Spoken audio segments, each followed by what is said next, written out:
Okay, I'm glad you're back. I hope you had a very nice break or lunch. We're back with Boss Librarian and Friends, back to school professional development, and we have a presenter. This is a presenter that has been with us now. This is year two, right, Rabia? Yes, year Okay, two. and she's an expert, so you're going to really enjoy the session that she has planned for you. So let me give you permission so you can start presenting, Rabia, and go on and introduce yourself and just get started now. There we go. Okay, perfect. I will just share my screen. That should be it.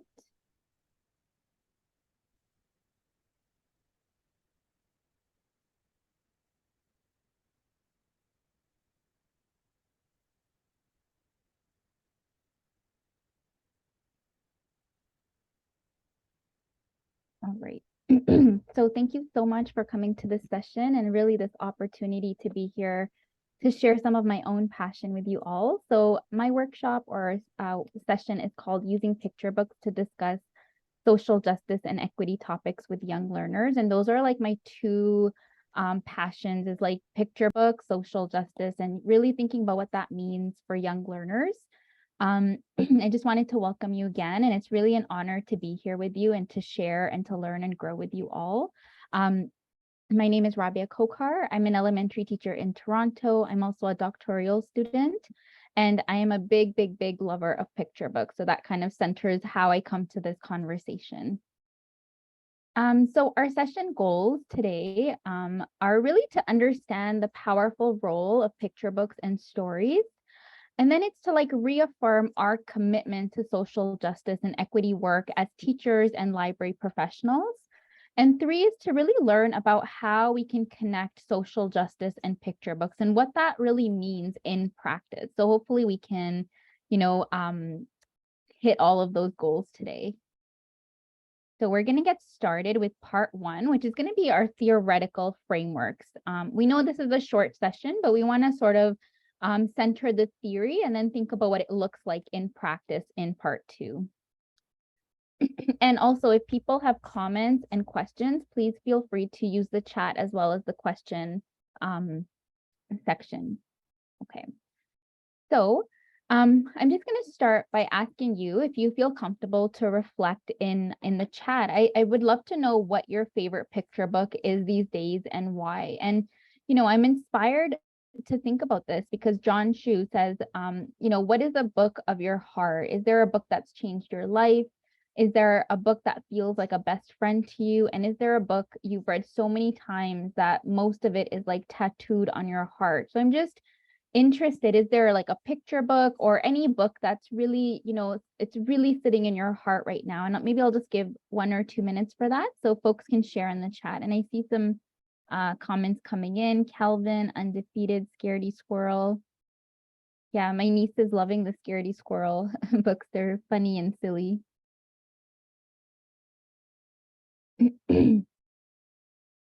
Amazing. Thank you everyone so much for sharing. Such great. Oh, Jabari Jumps. Yeah, my students love that one so much.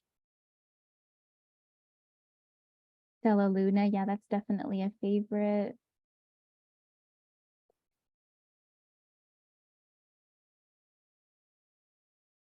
Amazing. Oh, The Proudest Blue. That's cool because we're going to unpack that today. A little bit of it. Amazing. Thank you so much, folks. As you continue sharing, I'm just going to share a picture book from my heart that's really touched my heart these days. And it's called Rocket Says Speak Up. And it's basically a book about this girl who loves the library and she just loves books so much. And every Friday she goes to the library with her family and she takes out books and she finds out that the library is going to be closed and shut down because there isn't enough funding. And so the whole book is really about her like getting and organizing in her community, making signs and really bringing this message of like the importance of the library to her community. And the community organizes and they have a protest, and then the mayor steps in and she like gives them the funding that they need, and so the library stays open. But I love this book because it really shows me like the powerful role of the library books, and also shows me the powerful role that picture books can play in terms of helping us think about how we can take actions in our local communities to really create change. And so I thank you all for sharing, and I hope that, this is a book that you also check out. And that this book really helps me understand the power of stories. And we know that stories are powerful. There are ways in which, we learn new information. It's the way that we're socialized. It's the way that we, connect with people. It's how we build relationships. And these three quotes really solidify, the powerful role stories play in our own lives. So, Thomas King says, the truth about stories is that's all we are. All we are is a bunch of stories, and stories are so foundational and paramount to who we are as people that we really need to think about how we can use stories to then build, equitable and inclusive spaces. Reynolds says that stories are one of the earliest ways in which young people encounter, different stories, and it really shapes how we understand and think about the world. Stories are also important carriers of information. They connect us to culture, past, present, and future, really showing the central and foundational role stories play. And Patty says the shortest distance between two people is a story. And I think that, that message of stories connecting us to the past, future, present, stories connecting us to people, stories humanizing us, tells us the power of stories. And so how does the power of stories then connect to social justice? Well, first we have to really think about, what is the role of picture books? And I use the word picture books because, stories is very broad, but I'm really specifically thinking about picture books because they're a staple in the elementary classroom. And so, why picture books in the elementary classroom? Why picture books for the young learner? And I really think it's because picture books are multimodal, they're multidimensional, they're visual, they're already a tool that's accessible in the classroom that's really used to carry out the curriculum. They're beautiful and captivating illustrations. They have a lot of rich vocabulary. They're accessible. And because they're accessible, it helps them become springboards and entry points to those, big conversations. They help us unpack complex concepts. They're tangible, interesting, inviting, relevant, and very inclusive and sophisticated. And so, we know that there's power in stories, and there's even power in picture books. And how can we then use picture books to really help us think about, social justice and connecting it with the young learner? That really takes me to, defining social justice. Social justice is kind of like a buzzword that we really hear a lot. And, as I'm learning more about social justice, I came across this article. I hope this QR code works.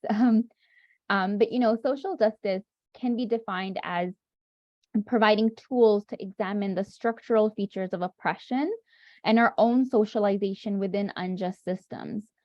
It helps us develop awareness of injustice in our personal lives, communities, institutions, and the broader society.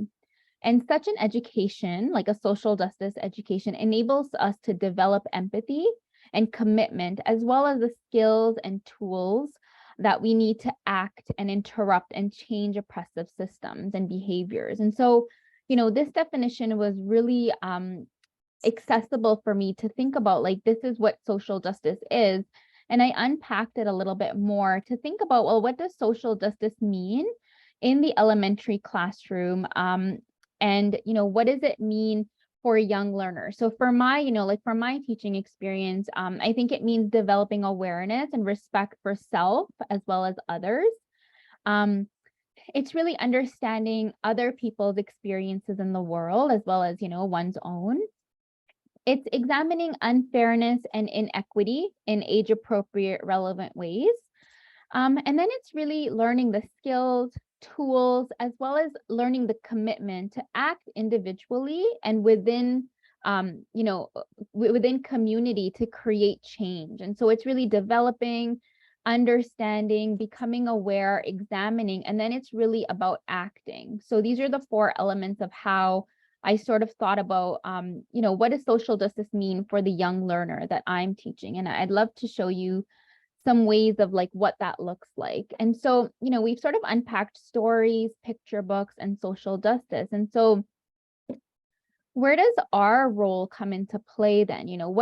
How do picture books and social justice um, connect? And I really think, I came across this quote by Jo Ellen, and she says that books are our co-teachers.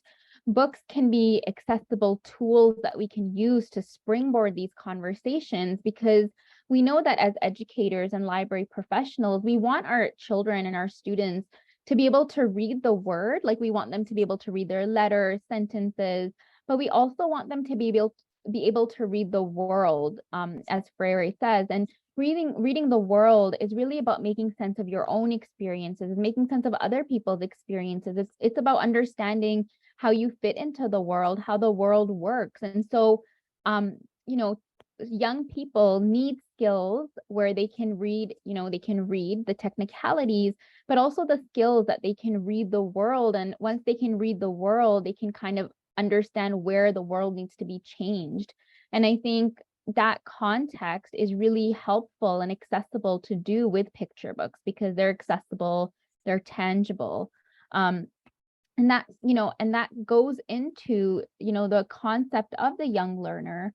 We want, there are like myths around that say, young people don't see color, that they don't see difference. But, all folks who work with young children or have young children, we know that children are very curious about the world. They'll notice similarities and differences. They're kind, understanding, interested, smart, super aware. And so I'm really passionate about taking, the beautiful, the beautiful qualities that young learners have and utilizing those to really create change through picture books. And I think social justice and picture books are really a very accessible point of way to do this work with young learners. And, that brings us to our role as educators and library professionals. We know that like locally and globally, there's book bannings happening and all of these other things that are happening. But I really feel that as an educator, Paulo Freire says, I have as an educator or library professional the right to think and dream about a world that is less oppressive and more humane. And I think that as library professionals and teachers, we have the positional power to really think about what we can do to create change. And we have that power to dream. And we also have the power and the space to then bring our dream to reality through the books we curate, the ways in which we engage. Another quote is, another world is not only possible, she's on her way. On a quiet day, I can hear her breathing. Amanda Gorman says, we will raise this wounded world into a wondrous one. And I think all of these 3 quotes speak to the role and the positional power that we have to imagine collectively, individually, imagine a more humane world. But then we also have, the power and the positional choice to create these changes, or to start small and create these changes. And that really brings me to, thinking about, I think I missed a slide, but really thinking about, the power of choice that we have. We really have a choice in terms of what we want to do and how we want to do it. And so let's think about the choices that we have, and let's think about how we can put this theory into practice. And we'll go into part 2, which is going to be some strategies and practical tips on how we can do this work. What could this work look like?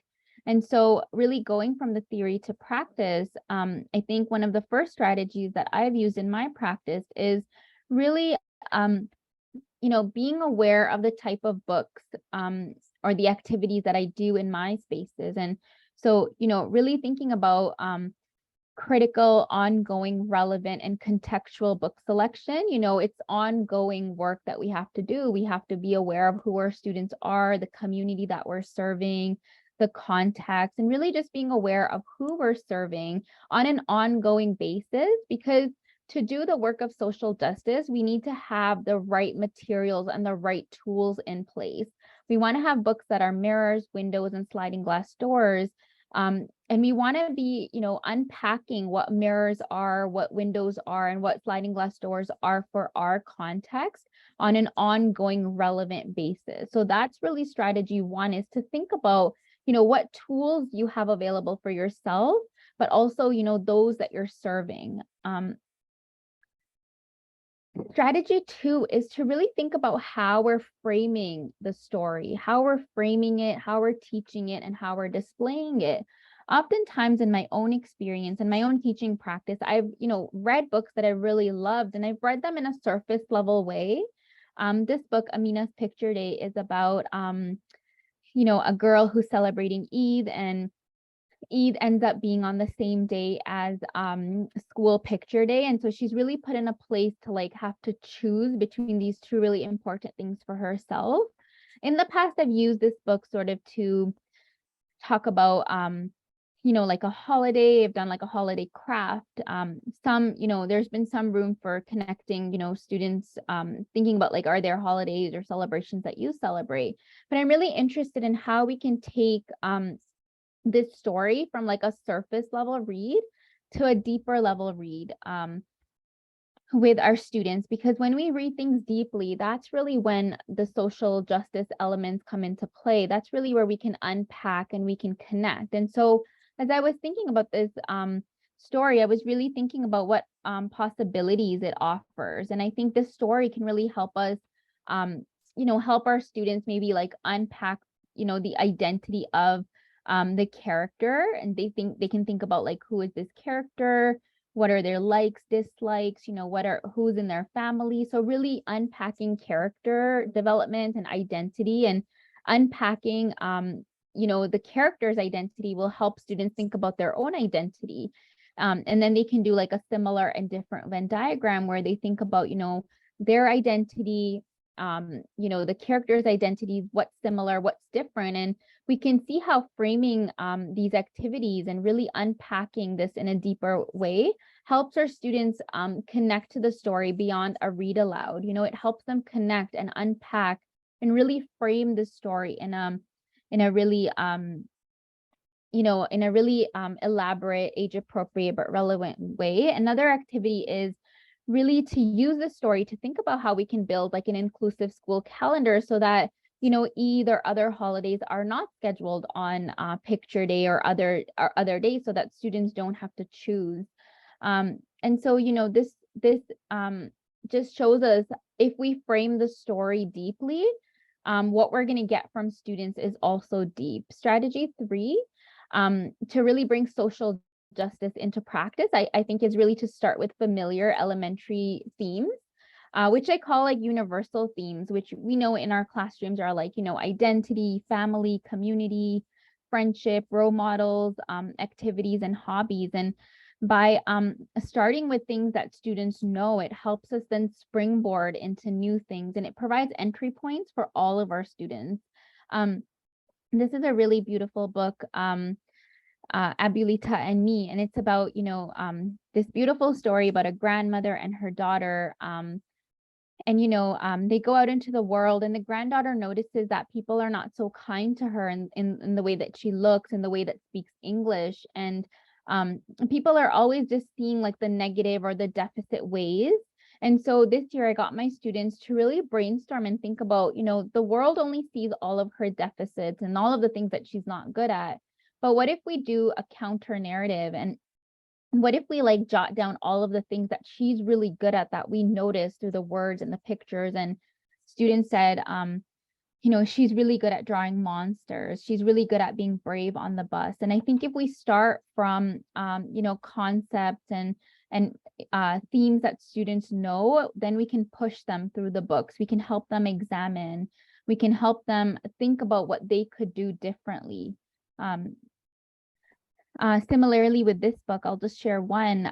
This is a book, A Hero Like Me, is about role models, and it's about thinking about like, we have a lot of statues, but who do these statues represent? And a little girl talks about how all of the statues that are in her community don't really reflect her. And some of those actually, celebrate people who were not really heroes in their actions. And so she thinks about, who kind of deserve the statue, or what's the process of that. And what does it mean to not have like heroes who look like us? And so she does this critical thinking around like, what is a hero supposed to be, and what does it feel like to be able to see a part of yourself reflected in a statue in the community. um, I'll just skip over to this one, but this one maybe I'll go briefly. But this story is about Journey of the Midnight Sun. There isn't a mosque in a northern part in Canada, and so this other community builds this mosque. And then this story is about how this mosque is taken to this northern community, and all of different community members throughout help, bring this mosque, whether it's building, whether it's driving it there, or having or driving this ship. So this really speaks to this idea of community, and it really shows us what it means to be part of a community, and what it means to have community spaces where we can be ourselves.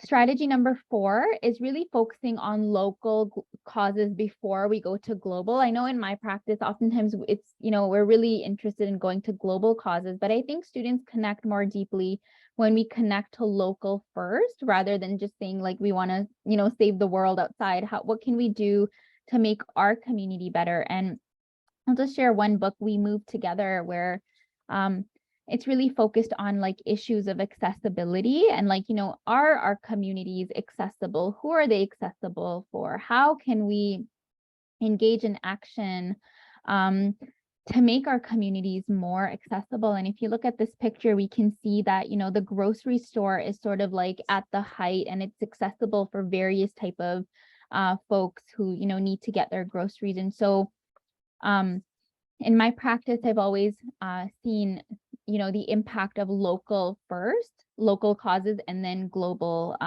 Students always connect more deeply. And it also shows that, we don't just need to fix things somewhere else, but we can also think about how to make our spaces equitable, kinder, inclusive. And I'll just share this one quickly. How can we, this little book is called One Little Word. It's really focused on, these two kids who are best friends, and they get into an argument.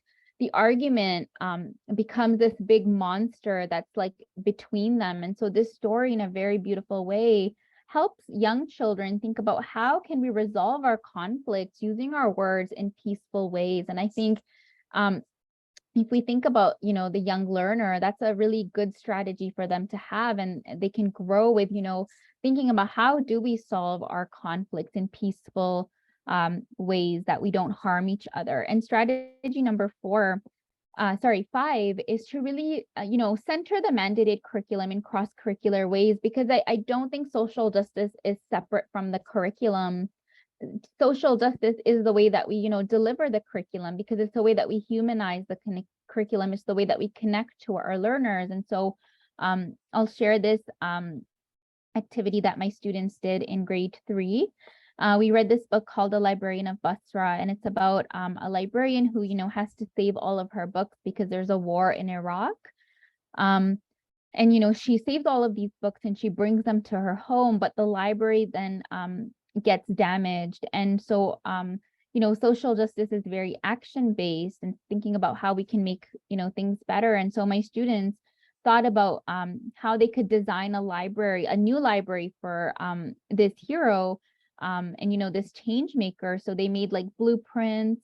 And, this was connected to our science curriculum as well as our writing curriculum. So this work isn't separate from, curriculum. And students actually had the opportunity to build her a new library. So it really became like hands-on. So they really had a really great time doing that. And just as last words, I know that was super fast, but just to finish off, I think books by their very nature are a form of activism, because they can help us change and expand minds and give us a blueprint for change. And I think that's what picture books do. They make the big concepts accessible and tangible. And I leave with these two books, Dancing Hands, which is a really beautiful story of what sign language looks like from a child's perspective. And this child says, one day um, we could better communicate. So my taught my hands to dance, and there's that relationship element of it, as well as this new picture book that just came out, the great banned book sale. It really talks about the power of books. And so books are for everyone.